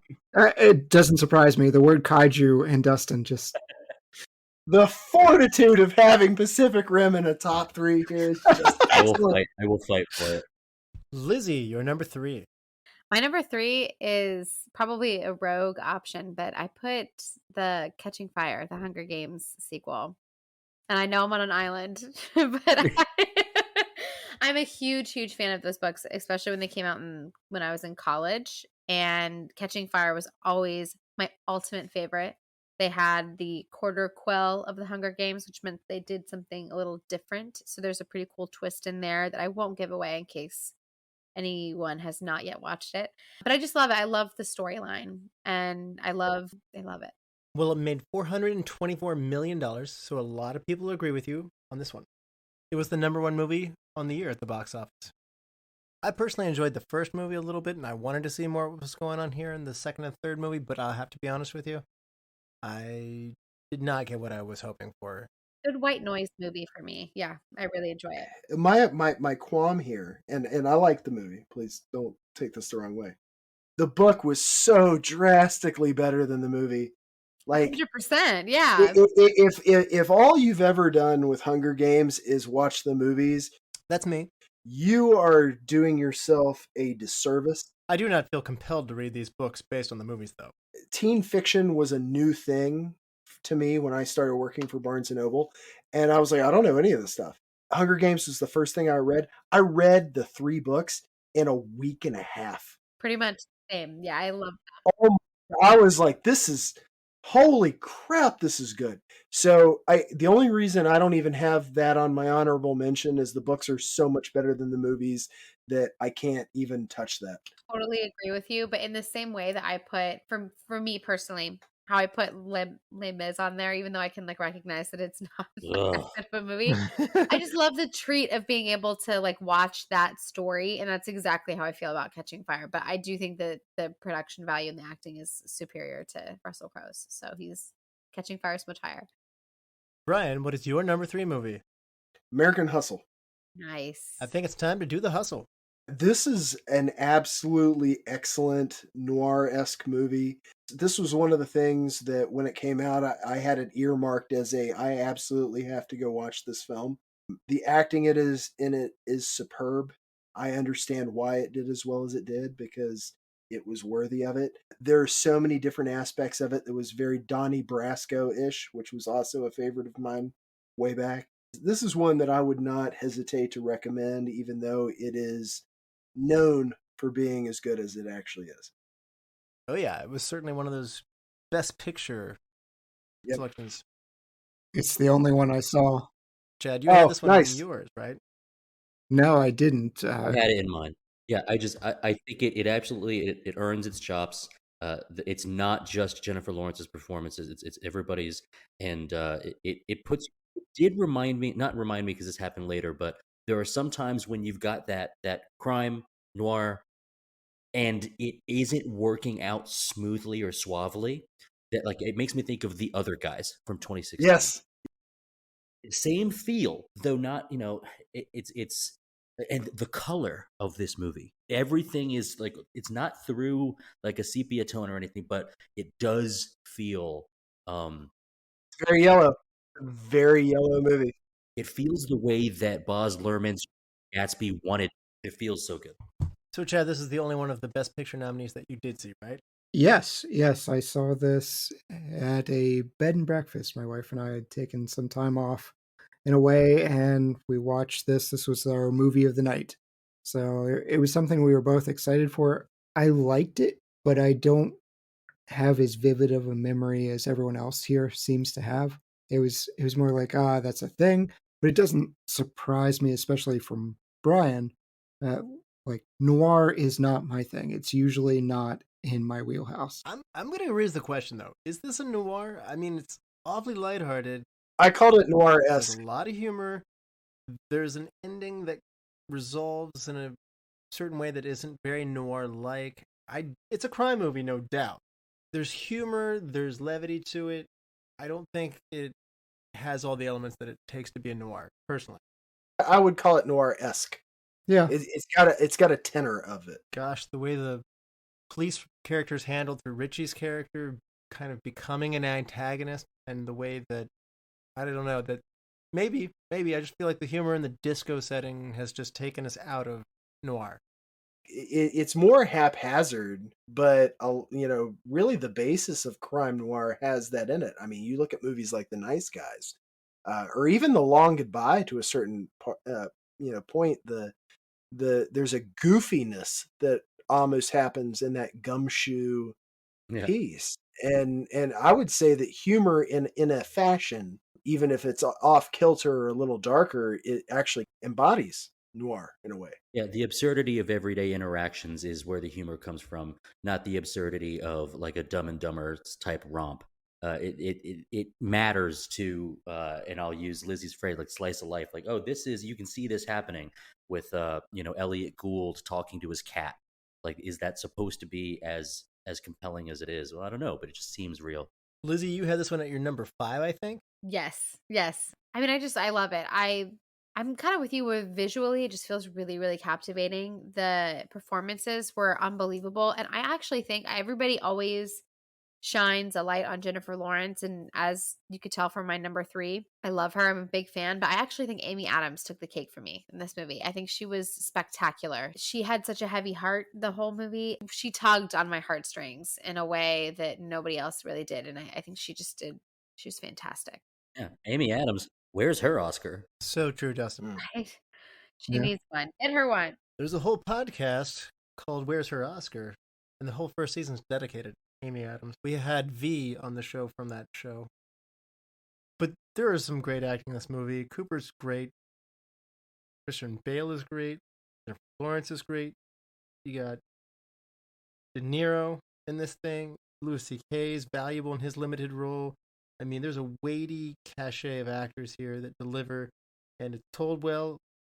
And Amy Adams is fantastic. I think with Lizzie, I think she takes the cake on this one as well.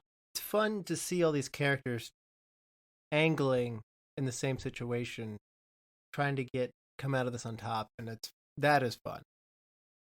This made my honorable mentions. I feel like this is a stronger year than some of the other years that we've covered.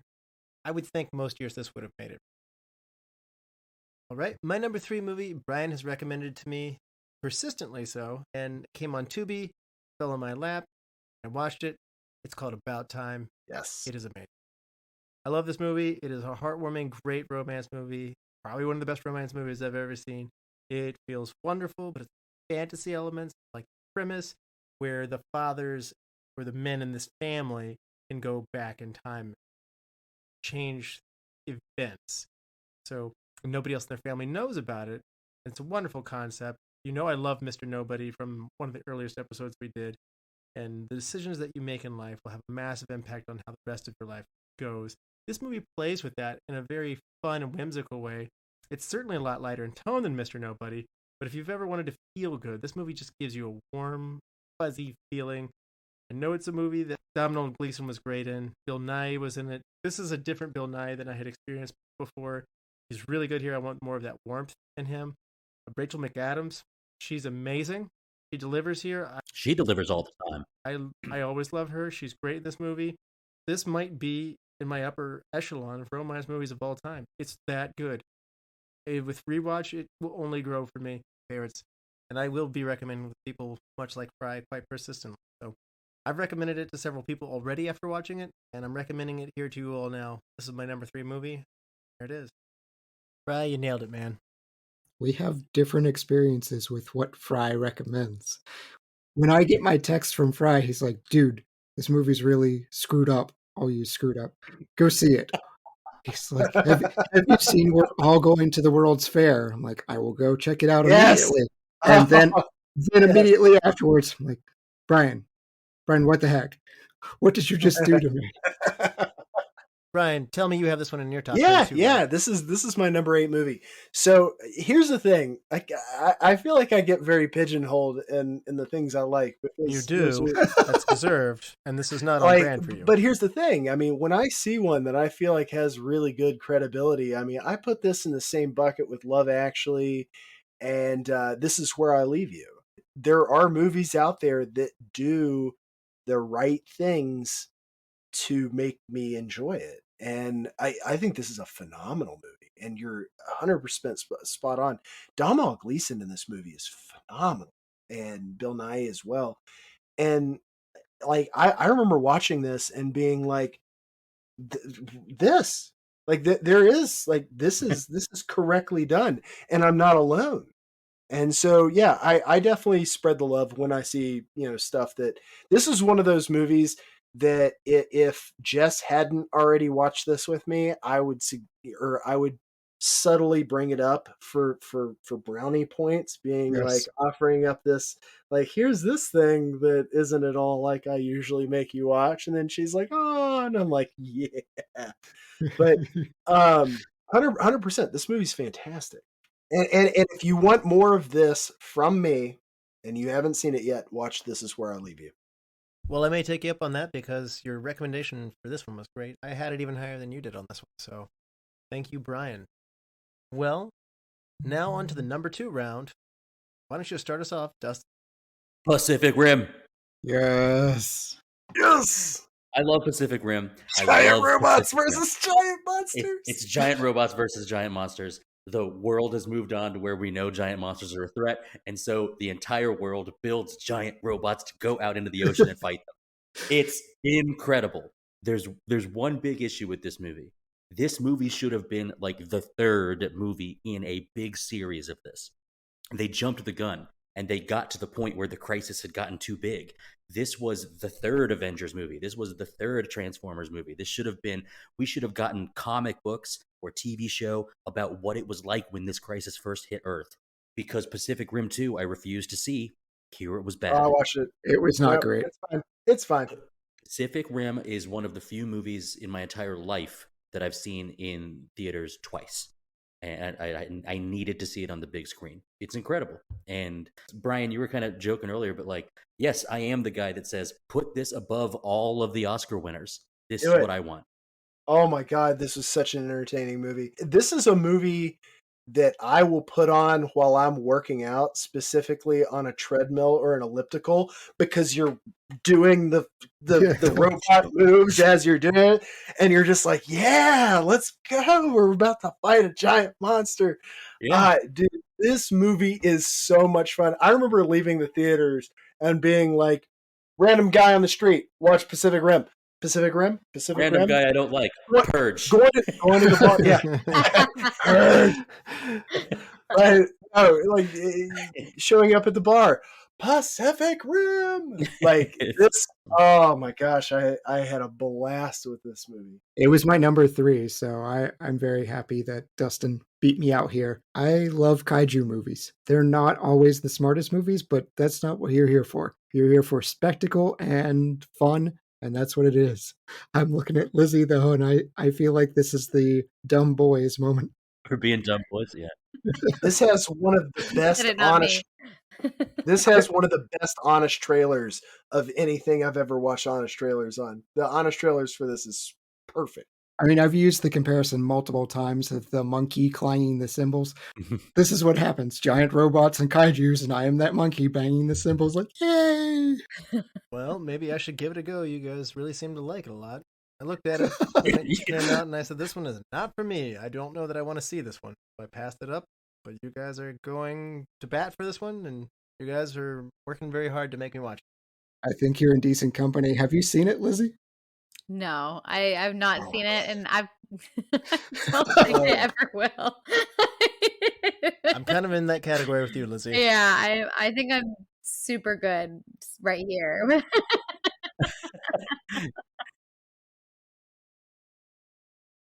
I watched a lot of 2013 movies to cram for this ep. This one wasn't on my next 20 movies, I think I was going to say, from 2013, so... All right, Chad, let's move forward. What's your number 2 movie? So I am bringing up Brian's wife's favorite movie. I've watched it with him, Evil Dead from 2013. Oh yeah, this is a good remake, by the way. It was a good one. Oh my goodness. I went into this movie not expecting anything because you don't have Bruce Campbell really. Jane Levy is carrying this, and it is gory, it is gross, it is frightening at times, and it solidifies Evil Dead as probably the most consistent franchise in all of horror. There isn't a single bad movie, but I did watch this with Brian and his wife, and she has a thing about wet hair. There's a lot of blood. There's a lot of wet hair and creepiness, but fantastic movie. The new one that was out this year, I loved as well. If you like chainsaws, this movie's for you. Oh my goodness, yes, you've got to have it. I mean, if you're familiar with Evil Dead, you know what you're gonna get. Well, I have to say though, I watched this one before I watched the original one. This is my introduction to the franchise. This is honest with you. This is for a remake. This is especially good. Maybe it's because I saw this one first. But Chad, you came over to my house. You said we got to watch this, and I was really, really surprised. It surprised me. It's a fun horror movie.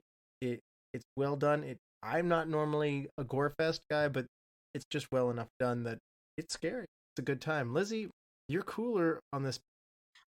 Yes, I'm not a fan of Evil. Now, I should say I really respect Evil Dead. Like, I really truly do. Like, there are some movies that I don't like that I'm like Haunting in Connecticut too, Ghosts in Georgia, where I'm like, you're trash. And that is not why I did.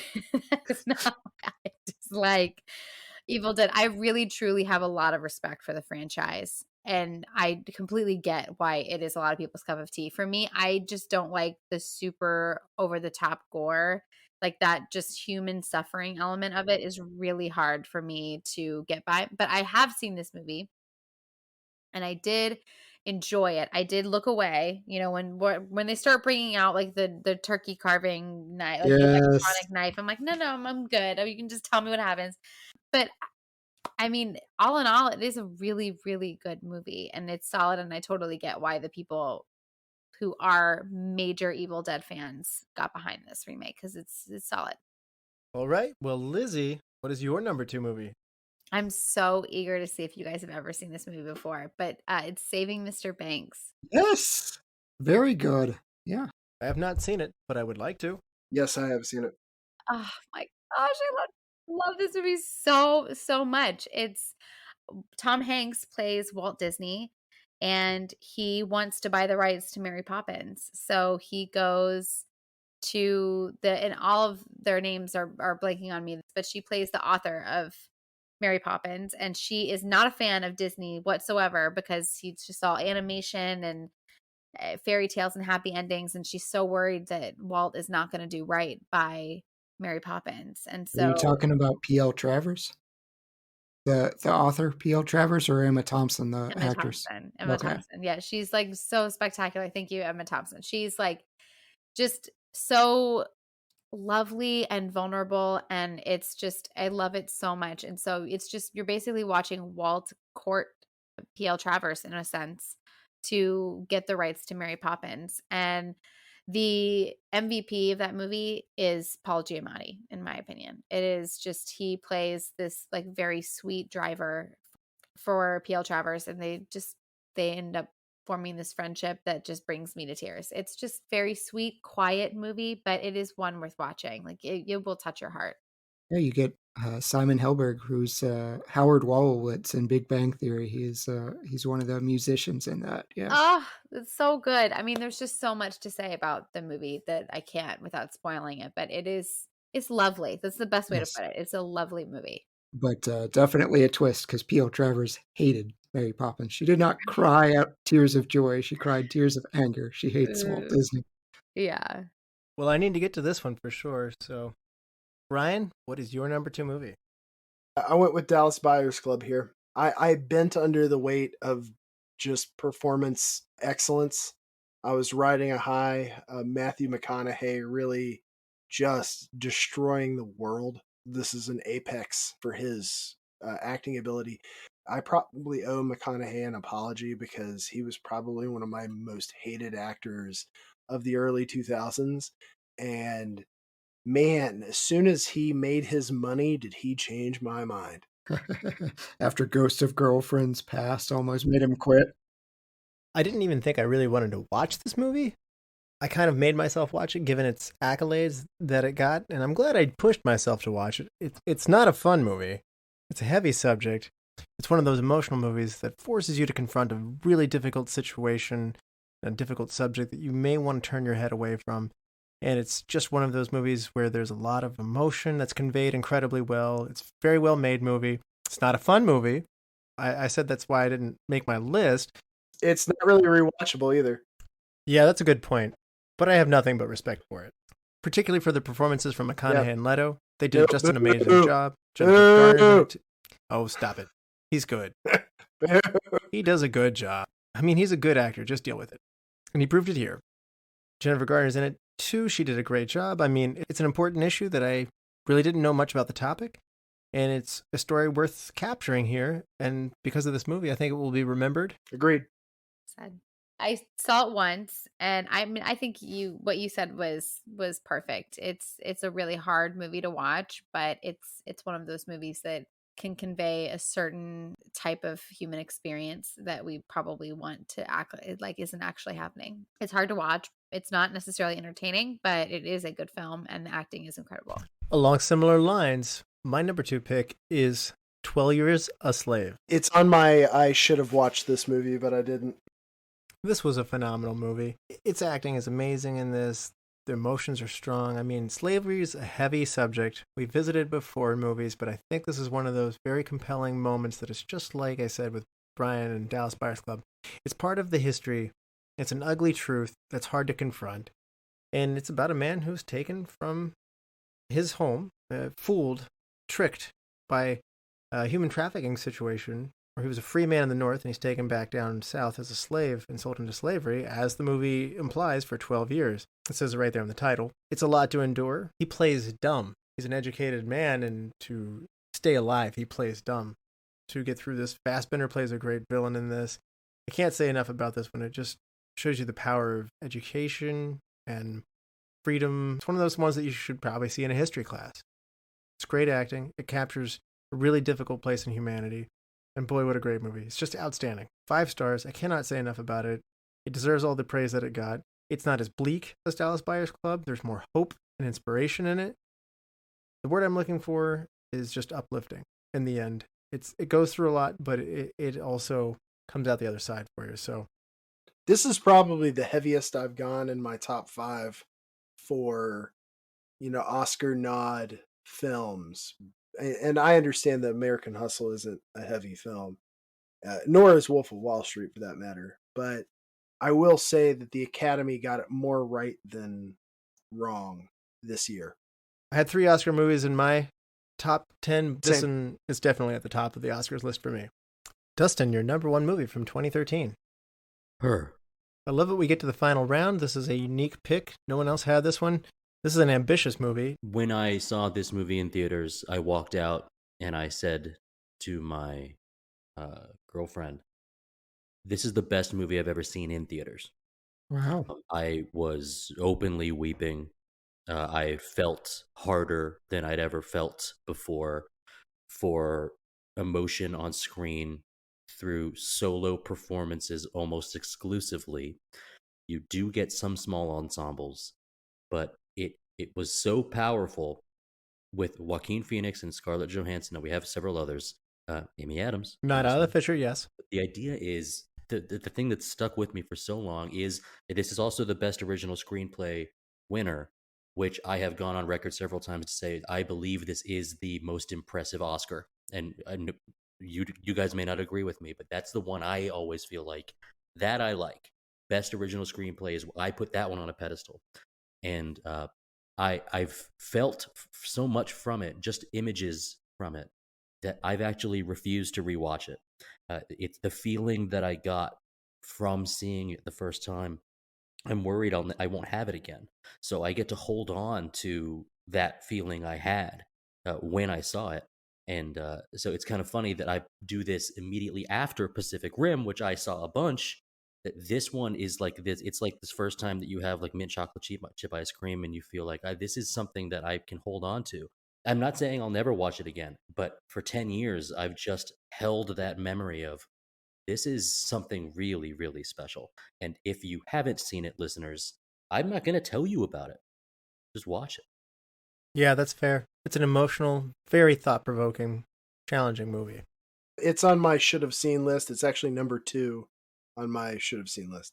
I had no interest, but that was beautiful, and now I'm a little tempted. Yeah, watch it with your wife. Watch it with your husband. It's something that is it's not something that will make you like look at one another and relish what you have. It's something that will make you both feel really hard at the same time. And that is it's the whole theater. There was a pressure in the room, and it's something special. I've never encountered it before. I thought it was really something. Dustin, what a strong endorsement for going to the theaters and actually having a theater experience. That's true. Yeah. Chad, number one movie from 2013. Spooky man likes spooky stuff. The Conjuring. Me too. Wait for it. No, I'm kidding. It's my number one movie too. Oh. Yes. I Really? have such a unique relationship with this film because I didn't like it the first time I saw it. It was a movie that I caught with a terrible mood. I was in a bad mood. And Russell pestered me over and over again of like, you should like this. Why don't you like this movie? And he was just downright annoying about it. So I begrudgingly said, fine, I'll rewatch this movie. Now it's one of my favorite movies of all time. It's a 5-star horror. You can catch a horror movie on a bad day and not be in a mood for it. The performances are wonderful. The universe it spawned has been interesting. Mixed reviews. The Nun has not been great, but particularly Vera Farmiga, she's wonderful. There are some great scares, and to be rated R while being a clean movie, just due to the fact that it's that frightening, that's an impressive claim to fame. Agreed. I feel like that was the movie that I saw in theaters for the first time. And I remember seeing a long string of movies that were scary, like categorized as scary. However, I didn't really feel scared. Like Saw, during this time was kind of in its surge, and Evil Dead, and it's these movies that I appreciate that they're a part of the horror family, but I don't find them frightening. Right. And this was the first movie that I remember sitting in for a long time. It had been a very long dry spell and just being petrified. I mean, I won't go into details, but that one particular scene with the clapping game, like really stuck. I'm almost like getting cold chills even just thinking about it. It shook me to my core, and I will rewatch that movie every other Halloween or so, and it still never ceases to just scare me half to death. Like, it is just so, so, so well done. And all while, last thing I'll add, but all while having this really, really amazing character dynamic. And you fall in love with Ed and Lorraine Warren. Like, they're good people. You love them and you love the family. And it's just, it has like a little bit of everything in that aspect. And it's amazing. It has moments of warmth in the face of great evil. Yes. Yeah. Wonderful way to put it. And that's a very powerful thing in a movie like this because they give you emotions to care about the characters in a way that few movies take the time to really invest in. I think we just haven't talked about how well crafted this is. This isn't just dumb jump scares. This is real suspense that's built up of the fear of the unknown, of what you don't see. There's a mysteriousness of what's going on here. And like Chad said, this is not a movie that's gory. No. If you were to count the acts of violence and swear words in it, it probably isn't an R-rated movie. It's just absolutely terrifying. And it should totally be rated R because it's really scary. And this is way up there for me. I didn't want to overreact at the time, but I mean, I think I would go as far to put this in elite level, like Exorcist level stuff. Agreed. I would totally agree with that. That's Yeah, right. this stuff's up there for me. With Psycho, stuff like that. This is really in the upper echelon horror for me. Just because it's new, it doesn't mean that it's not a classic. I think just because it's 10 years old doesn't mean that you can't label it a classic. And I think it's time to go ahead and I would say go ahead and label it a classic. That's my opinion. I mean, I might have just been the right age for it. The mood with the theater may have just been right. It might have just hit me at the right time.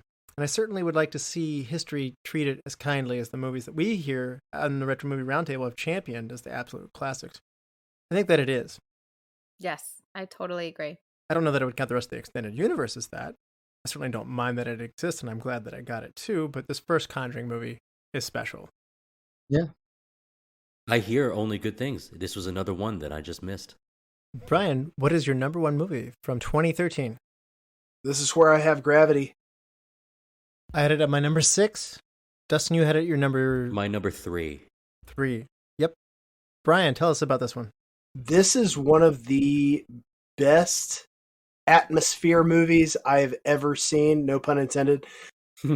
It seemed intended. Seriously just thought of it that way. This movie makes you. I wish I had seen this in IMAX. Oh, me Like, too. Oh, yeah, me too. I saw this at home, and I wish I had seen it in IMAX. It still, even just on a TV, made me feel like I was in that situation. I'm not sure if there's a movie that ever did a better job at putting you in the seat of a character than this one.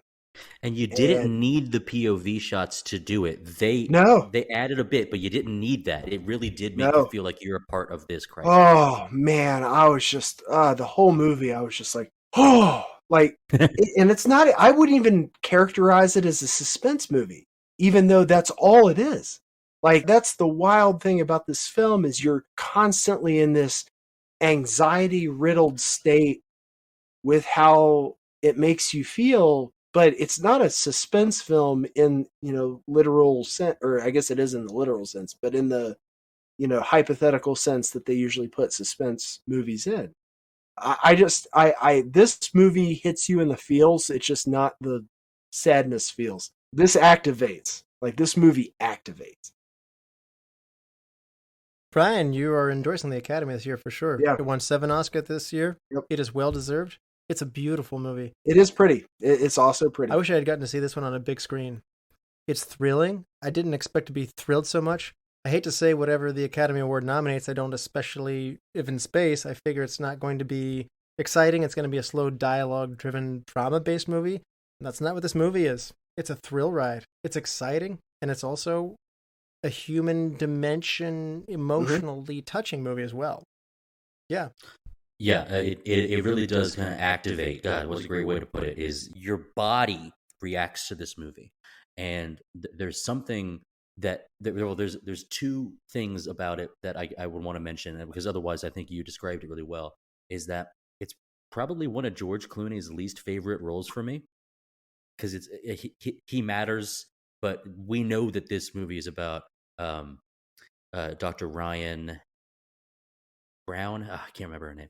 We know that it's about her. Yeah, but her character's name is Dr. Ryan something. And then the second thing is this is a tight 90. And you don't expect a movie of this scale to be to be feature length, an hour 30 minutes. I'm now That makes this interested. really special. Yeah, it's so good, Chad.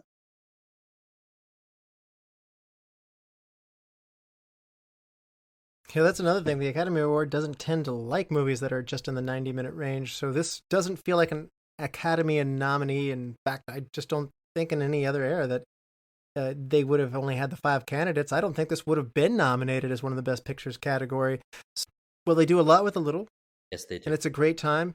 It's a great experience. It's a great space movie. I just think it's a great Sandra Bullock effort. She's awesome in this too. She continues to be. Yes, absolutely. Right up there with Miss Congeniality. If only there was a podcast that covered this movie. All right. Well, there you have it. There are some honorable mentions that you might want to throw out there. Let's start with you. We'll go in reverse order this time. Bryan, give me some honorable mentions. I'm going to run down these real quick because my number 11 or my number 1 honorable mention has already been talked about with Now You See Me. Warm Bodies. Yes! Old Boy. Yes. Old Boy. Josh Brolin's remake of Old Boy was excellent. 47 Ronin. Kick-Ass 2. Star Trek Into Darkness. Two Guns, which will be a dealer's choice at some point. I've got to make you guys watch it. It's hilarious. Gangster Squad. The East. And Harlock Space Pirate. All right, Chad, honorable mentions. Yeah, Warm Bodies was my zombie movie for Lizzie. It's Romeo and Juliet with zombies. I've seen that, actually. But I go with Oculus. Mike Flanagan is very hot right now. Follow the House of Usher. Go see this. Karen Gillan's great. Also, she's a pretty lady. Yeah, I love the concept of brother getting out of a psych ward only for his sister to be like, let's revisit childhood trauma. So that's where they go. Lizzie, honorable mentions. Oculus was so good. I have The Secret Life of Walter Mitty. Now, I only saw this movie from a podcast episode that we did, but I really liked it. I thought it was so darling and sweet. I know Chad. I'm so glad you liked it because that was going to be a miserable podcast. Lizzie, were you not on the episode? I thought it was so cute. She was, thankfully. She saved it. Oh, okay, because I wasn't on it and I like it. Oh, I thought it was so good. That, to me, that's like another, like, I mean, obviously it's slice of life just in the aspects that you're just dealing with this like sweet, simple guy. And it's a beautiful movie as well, by the way. Yes, it is. Gorgeous.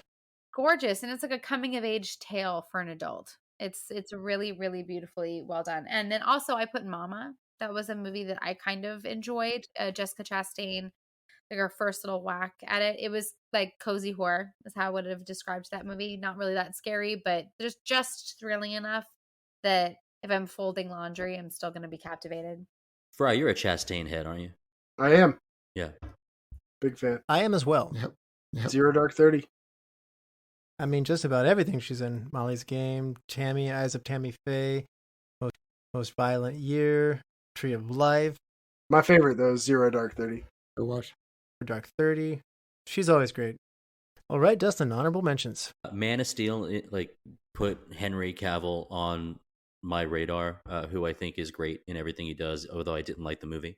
The Great Gatsby, I didn't like. These are honorable mentions. I want to mention that I didn't like them. I actually think The Great Gatsby is bad. No, I think it's bad in particular. It's a mishmash of scenes. It shouldn't have gotten any accolades. I am an apologist for Iron Man 3. I thought it was fun. No children. There was a child and you're defending this movie? I don't think it's good, but I don't think it's as bad as people think. And then finally, I just wanted to say, as part of my honorable mentions, Grand Theft Auto 5, Assassin's Creed Black Flag, and BioShock Infinite. This might have been one of the strongest years for video games ever. So those are real big heavy hitters. And I'm not even a Grand Theft Auto guy. That's 10 years worth of Rockstar getting out of that. And BioShock Infinite has a plot that rivals any movie. Very, very good. I'll also say one thing on this, since we've been talking about the feels. I have never in my entire life cried at the ending of a video game until Assassin's Creed Black Flag. Yeah. So I really wanted to get one of these honorable mentions in my 10 this year, but I just really couldn't. And that is, so I really wanted to get one of these honorable mentions into my top 10. I just couldn't. It was a strong year. And I think Dustin in particular, Frye in particular, if you haven't seen this one, you should. It's a suspenseful, mysterious movie. Amazingly well-directed piece. Small studio. Scarlett Johansson's in it. It's called Under the Skin. Ooh, that one's fun. So Frye and Dustin, if you haven't seen this one in particular, you should. I don't know it. It's very well made and it's outstanding. It's the kind of movie I don't want to give too much away. Yeah. I also enjoyed Star Trek Into Darkness. Oblivion. I had American Hustle on mine as well. And Nebraska's another one of those that I mentioned as well. Black and white movie, but very worthwhile. So that was 2013 in a nutshell. Well, I had so much fun here with these guys. What are we going to do next week? Can somebody help me pick a movie for next week? That's right. We have 3 biopics for next week, each of these based on some inspiring individuals. Let's look at option number 1, The Buddy Holly Story from 1978. The story of the life and career of the early rock and roll singer from his meteoric rise to stardom to his marriage and untimely death. Option number 2, Moneyball, 2011, made some of ours best of 2011's list. Oakland A's general manager Billy Beane's successful attempt to assemble a baseball team on a lean budget by employing computer-generated analysis to acquire new players. Or option number 3, Breaker Morant from 1980. 3 Australian lieutenants are court-martialed for executing prisoners as a way of deflecting attention from war crimes committed by their superior officers. What's it going to be? Well, Transformers wasn't much of a Veterans Day special, so let's do a military one, and one I haven't seen that I would like to, Breaker Morant. Yeah, I'm glad you picked that. Thank you, Dustin, Lizzie, Brian, and Chad. This was a blast. This is one of my favorite shows to do in the entire year. A lot of fun. And I had a blast doing it with you guys. Always. Lizzie is trooping here. She's on jet lag from time zones, getting off of a plane, so she's about to fall asleep. I'm very sleepy. I haven't gone to bed yet. She's about to fall asleep on her microphone now. As always, thank you all the Lord's Days and Nights to the Retro Movie Roundtable. We invite you to reach out to us. We want to hear from you. So subscribe, rate, and review to us on Apple Podcasts, Spotify, Google Podcasts, Stitcher, wherever you get your podcasts. Subscribe on our YouTube channel. Give us a like on Facebook. Follow us on Instagram and Twitter at @movie_retro. Email us at retromovieroundtable@yahoo.com. And producing and providing this podcast is fun, but not free. So we invite you to support the show at our Patreon page at www.patreon.com/Retro Movie Roundtable. All contributions are much appreciated and go towards making the show better for you, the listener. As always, thank you for listening. Be good to each other and watch more movies. Brian? Clear skies with a chance of satellite debris.